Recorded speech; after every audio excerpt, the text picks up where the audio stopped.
Today I'm going to be going over Chapter 6, Curriculum Basics. And this is a PowerPoint I created off of the chapter, and it's going to go brief overview. So if you have any questions, please feel free to email me. So the first concept we're going to talk about is the whole child. I want to highlight how development and learning are two concepts that go hand in hand. As children learn new skills and ideas, they are fostering their overall development. Our role as teachers is to support the growth in the whole child. That means their physical, cognitive, social, emotional, and even their spiritual development goes into play. We do this by creating learning experiences that are intentional, based on each child's interests and abilities. This approach is often referred to as intentional teaching. Now, while children learn naturally in their ways, in integrated ways, blending all areas of development together, we often break these areas down by planning. So this helps us be more intentional and organized. And just as we briefly talked about in our last class session in Chapter 5, through developmental ages and stages, understanding development in parts allows us to design curriculum that meets children where they are, while they're still supporting their growth across all domains. So looking at part of the plan, do, review cycle, this is all about reflection and how you're implementing your lessons. So let's take a look at the third part. Reflection means looking back at what we planned, implemented, and were thinking about.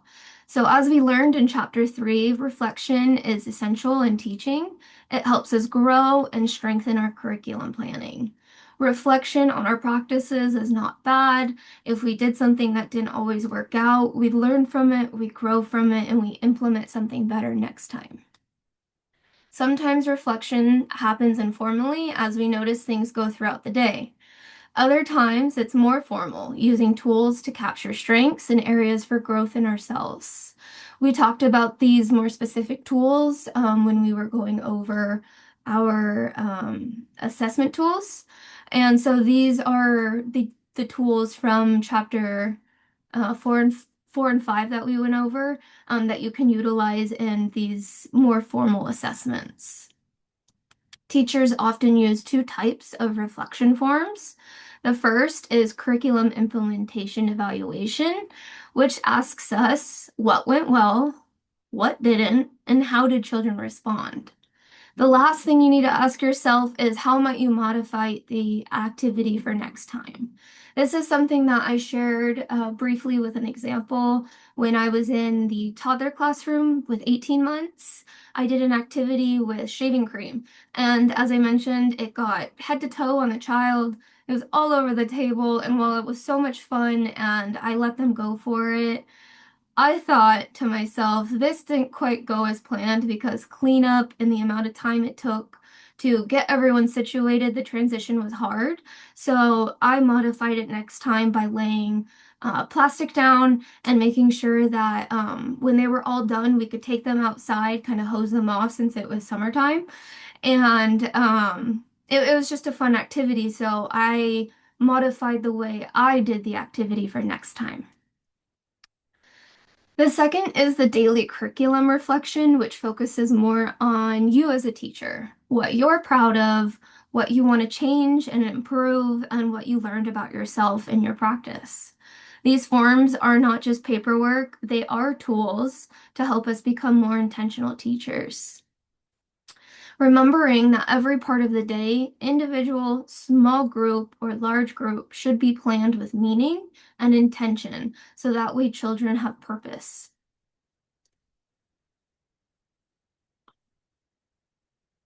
As for themes, one approach in early childhood education is the use of themes to integrate many aspects of learning. So as you can see the curriculum web on the screen, this allows us to weave together different experiences around a central concept, helping children make deeper connections.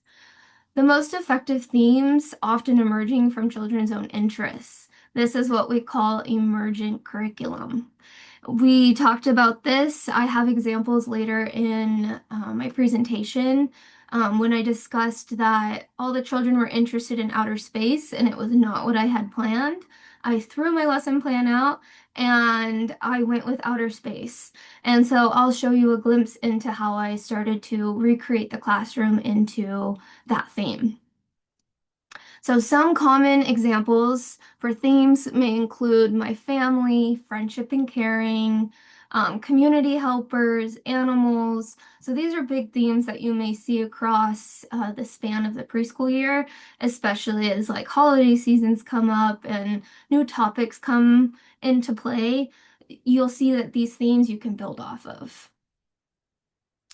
When planning a theme, teachers often use this curriculum of, as I had mentioned, it's a visual tool. So looking at your main theme, as the example in the textbook, it used nature.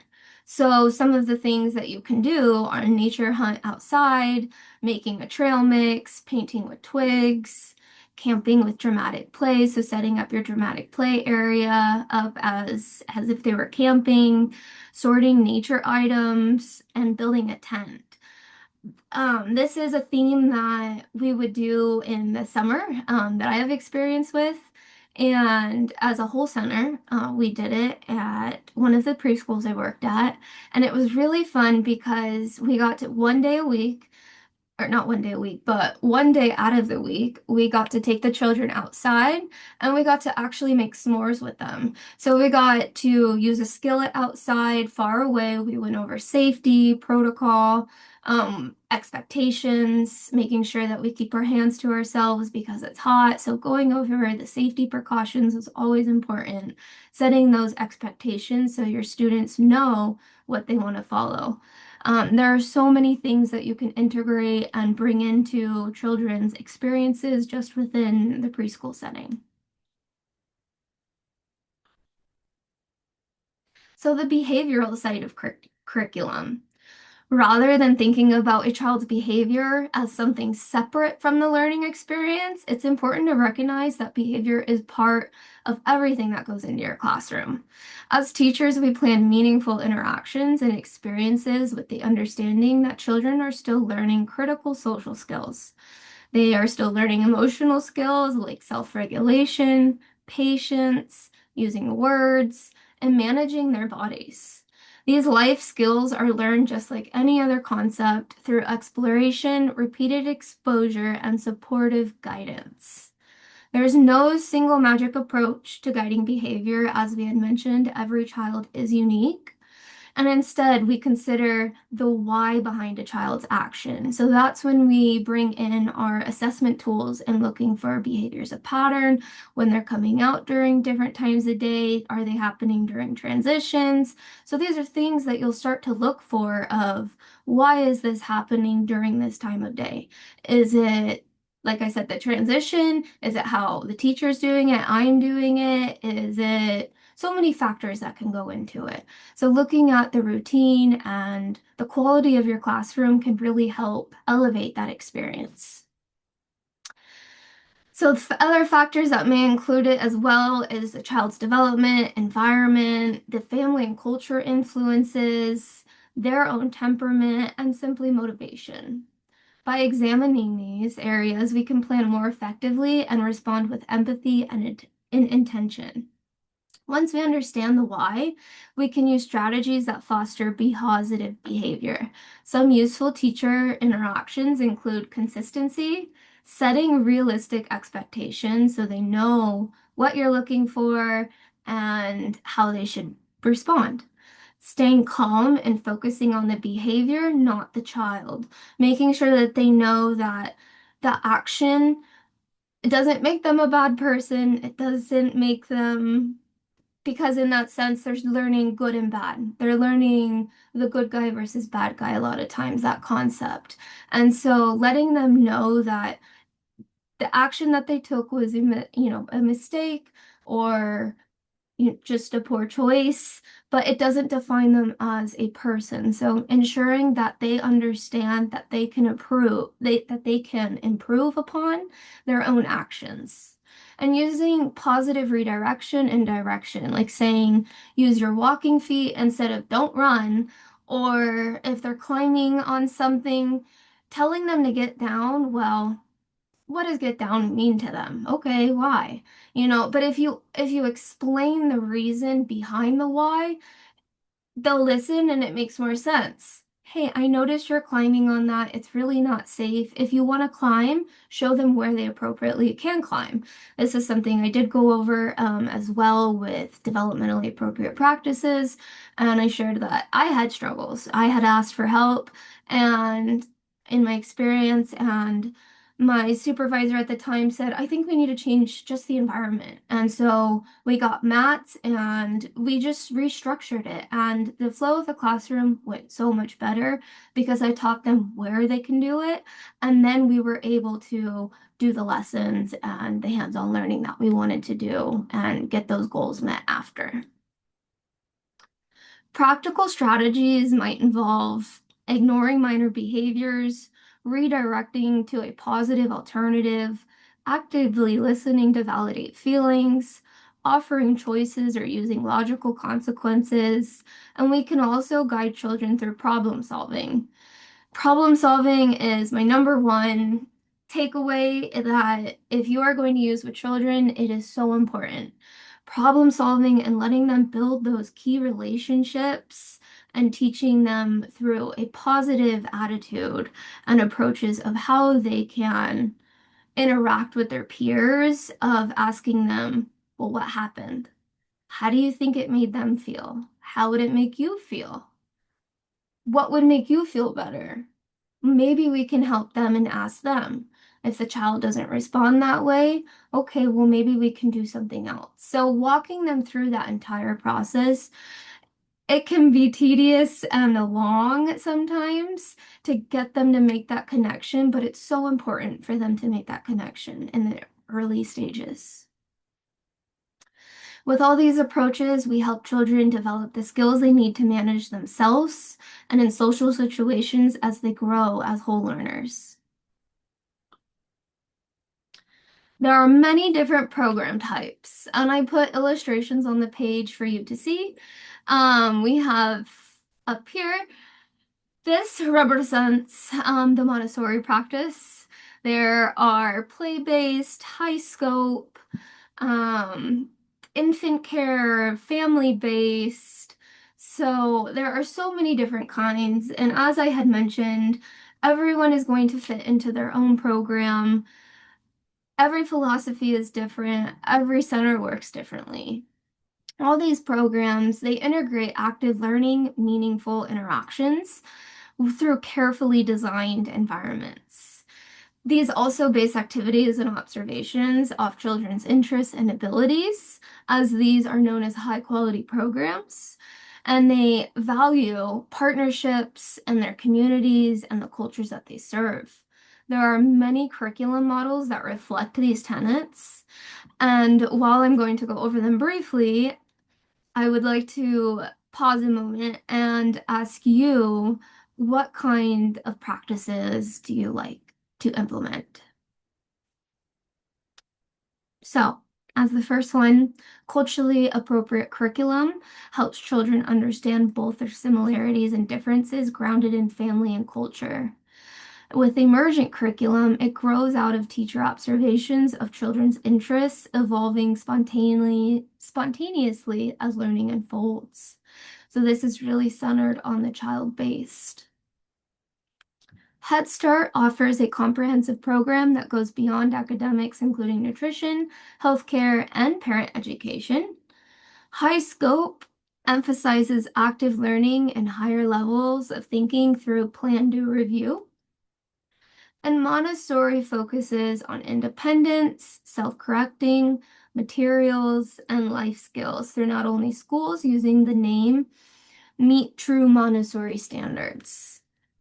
We also have Reggio Emilia that is student-centered and that encourages self-direction, experimental learning, and relationship-driven environments. And then we have play-based programs highlighting the value of play as the foundation for development.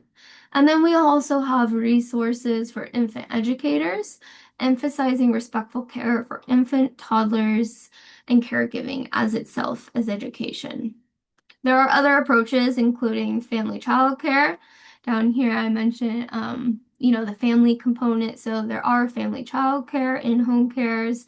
There's outdoor classroom programs, parent cooperatives, mixed age group, inclusive programs, and even intergenerational programs that bring children and elders together. So there are many different types of programs, and discovering which one fits best for you is going to be so helpful for your future career.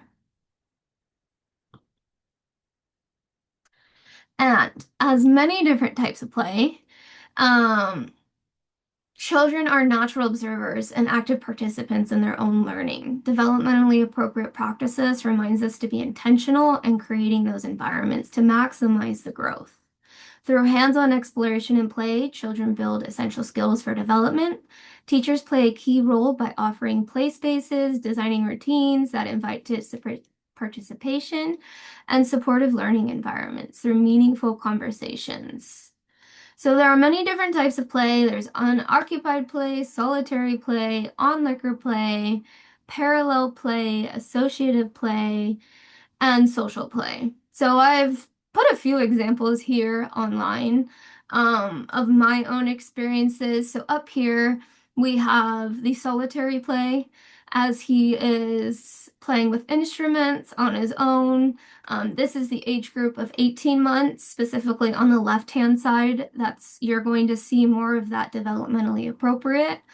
As you can see here at the water table, the students are experimenting with water as they're all together and doing parallel play. So they're playing next to each other, but they're not interacting with one another. And the same with down here, as there was three children, but I had to cut one out because it showed the side of her face. But they were all three taking turns and learning how to join together and bring that play together through the teacher directed. So I was having them, okay, one go, now you go, and teaching them how to take turns with shooting their ball through the hoop. And as you look on the right-hand side, you're going to see an older age group. This is associative play and social play. So as you can see within this first picture, all the children are engaged with me. We're collaboratively working. It was a wooden marble maze, and usually we had a plastic marble maze, and they would all connect. And so this one was different to them, and it was new. So because they didn't connect and they were wooden, it was a little bit more challenging for them to balance and find the right angles to let the marble go all the way down. So I was helping them and asking them open-ended questions. Well, what do you think if we put, this tower on top? How would you feel? What if we put this ramp going down or this ramp going up? What would happen? So really making them think and building out those language skills, cognitive development skills, all of these can go into the many interactions. And then down here, as I had mentioned, I had a whole lesson plan. It was during spring, we had life cycles planned, and everyone was really into space. So I said, okay, I got a pop-up tent. I asked parents for any donations they might have, and we were able to make pretty much our whole dramatic play center. This was just the beginning. If I find a picture, I will show you guys, but this is just the beginning of what we started with, and we integrated making a 3D model of the solar system that every child helped build, and it became our collaborative work art project that we displayed later on in the year for our artwork show. And just as we often break down the idea of the whole child into developmental domains, we also break down the learning categories. Even though learning happens in integrated and connected ways, these categories help us plan and assess. Play is central to this process. Through play, children develop skills across multiple areas. Physical skills like motor development, coordination, safety, self-awareness, and self-care routines. As you can see down here, they're taking risks, They're balancing, so they have physical development, cognitive skills, cause and effect. So cognitive development skills such as attention and curiosity, problem solving, the cause and effect, classification, counting, measurement, and understanding patterns in relationships. These can all go into many different activities through play. Language skills, including listening, speaking, symbolic, reasoning, and early literacy through books, print, and writing, are also areas that you can enhance this through play. So as you can see through this picture, it appears that there is a child pretending to cook and another one with a pretend wolf and another person going, stop. So as you can see, there's a lot of social skills within this, language, and just many social interactions that are being developed just within this graphic. So social skills that could be developed would be cooperation, the turn taking, the picture I mentioned earlier when I was teaching them how to develop those turn taking skills while playing outside with that ball, negotiation, respect and responsibility, learning to work with both peers and adults. Emotional skills is something that they also can learn is recognizing and expressing feelings. I have a picture on the next page about that through interactions. Building self-confidence, developing judgment, and learning to take risk and grow from mistakes. When teachers plan, oh, and I also forgot the last but not least, creative skills, including the imagination, originality, and expression through visual and performing arts. So when teachers plan with these domains in mind, they ensure that play supports the development of the whole child. Play is not just fun, it is learning. It is the foundation for physical, cognitive, social, emotional, and creative growth. Interactions. As you can see, this child, or these two children, don't look so happy. And as you can see here, everyone is engaged. The teacher is sitting down, really bonding with them. So human beings are social creatures, and children thrive on relationships. To maximize their learning, willingness, and to take risks, their ability to try again, and when things don't go as planned, teachers must establish that interaction with that fostering of trust, autonomy, and initiative. So building those interactions should be planned just as carefully as materials and activities. This means creating a sense of safety, acknowledging children's independence, fostering a growth mindset, and extending learning through open-ended conversations. Quality interactions value each child and respect their ideas, focusing on what they can do while maintaining a warm, consistent, and positive environment.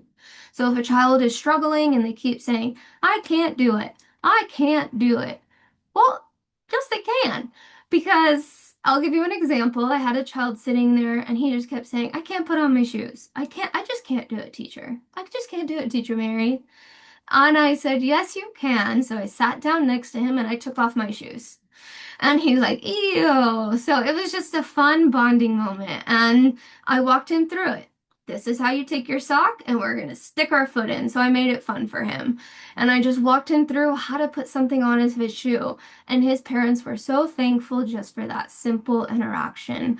But I got down on his level, I connected with him, and I showed him. It may be hard at first, but we can do it. Doesn't mean we can't. The communication is central to building this relationship. Nonverbal strategies, like I mentioned, getting down on a child's level, smiling and listening attentively, are just as important as the verbal strategies, such as speaking clearly, modeling language, and asking thoughtful questions.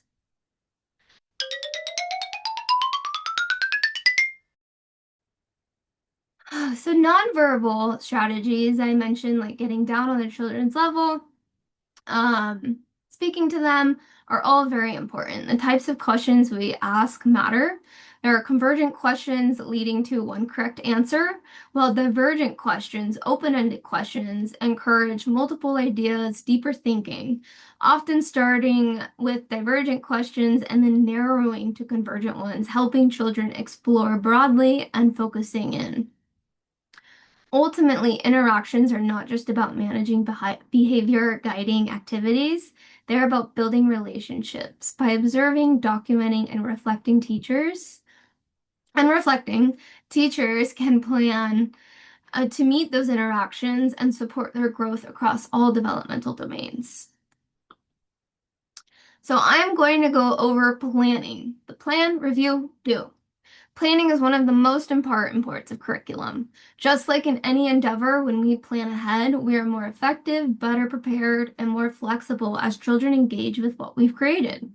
There are several key reasons to planning to ensure activities are being met, children's interests and abilities, understanding and learning their development that will occur, making sure we have the right materials, thinking how we'll encourage participation and handle any behavioral issues that might arise, having a backup plan like an alternative activity if they lose interest, if it may have gone too long, and planning meaningful interactions.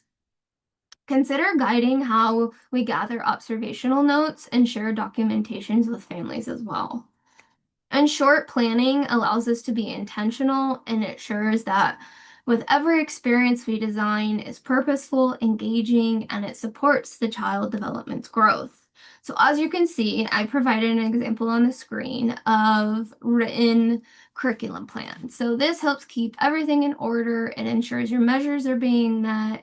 It gives transparency to the centers, parents, your supervisor, or whoever may be in charge. So, and this is also going to be your guide to the week because things change, everything comes up, and you can go, okay, Tuesday I'm going to be making apple pie. So our special activity is making apple pie. I need to get those things ready Monday evening before I head home. That way, Tuesday morning when I come in, it's ready to go and I'm not scrambling. So these are things that you think of kind of ahead, and your written plan can really help you put that into practice. So this is an example from one of the centers that I worked. I don't remember what year it was. I didn't write the year. In the textbook, it mentions saving your written lesson plan so that you don't have to start from scratch. Now, something that I was mentored in, and it's a little bit of different feedback, is I never saved my lesson plans really. I did take pictures. As you'll see, I have a few here and there, but on a weekly basis, I mostly would just put them into a folder, and I never really looked at them again unless I was struggling for ideas because everything is different. Every activity is different. Every class is different. So their needs and the activities you plan may be different, and remembering those activities really help. And instead of producing the same lesson plan year after year, I decided, not I, my mentor instructed me to just, you can save them, but put them in a file box and look at it with a fresh mind. You can go back at it and look at it for ideas, but really making sure that you do everything with intention each year will really help that classroom and their developmental needs grow. This is another example. This is a different type of lesson plan that I have done. So as you can see, I have the language arts objective, math objective, we have activities, books, we have songs. We did do open court. It's a type of curriculum. So there was many different things. This was a different center I had worked at. So there are different types of lesson plans that you can create, but all of them are going to help you really plan, okay, what am I going to do this day? What measures am I going to be hitting? Putting in each of these, okay, I'm going to hit these domains through these activities, and that helps you plan for your assessments and your data of the children. Here are two more examples, different ones that I had worked on in the past. So under the seed discovery model, This one was geared towards cognitive thinking. This one was in my earlier days. So as you can see, I did not list the learning foundations of cognitive thinking, fine motor skills for PD, and the science and mathematics and language. So these were areas that I had just listed I was going to cover. And as you can see back in my more previous ones, even down here, I listed individual education care DRDP measures. So I listed the measures I was going to be making. And this is another one for language and literacy lesson plan, click, clack, moo, cows that type story time. So this one was a more detailed lesson plan that I went through to try to really grasp that picture of how we were going to lay it out. So there's many different ways in which you can plan. Each of them will look different to you, and that's perfectly fine. As for classroom schedules, this is just one classroom schedule that I had from the laboratory school I worked at. So as you can see at 8 o'clock, we had classroom opens.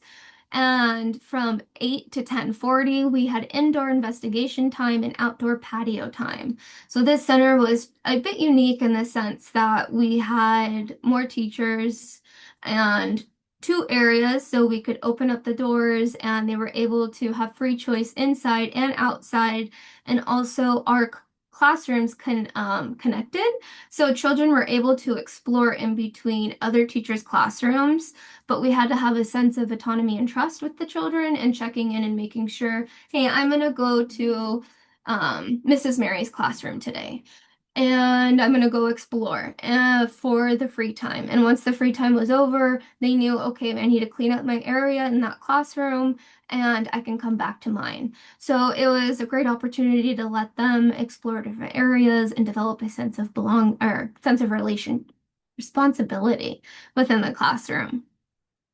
We had cleanup and transition, our class meeting time, outdoor play, transition to lunch, and then we also had our lunch, rest time, investigation time and snack, cleanup and transition, our class meeting, and outdoor play until they got released home. So this just helps give a broad overview from parents and yourself and helping plan your daily routine and what that will look like. And thank you so much. I appreciate everyone who has listened, and I look forward to seeing you next week.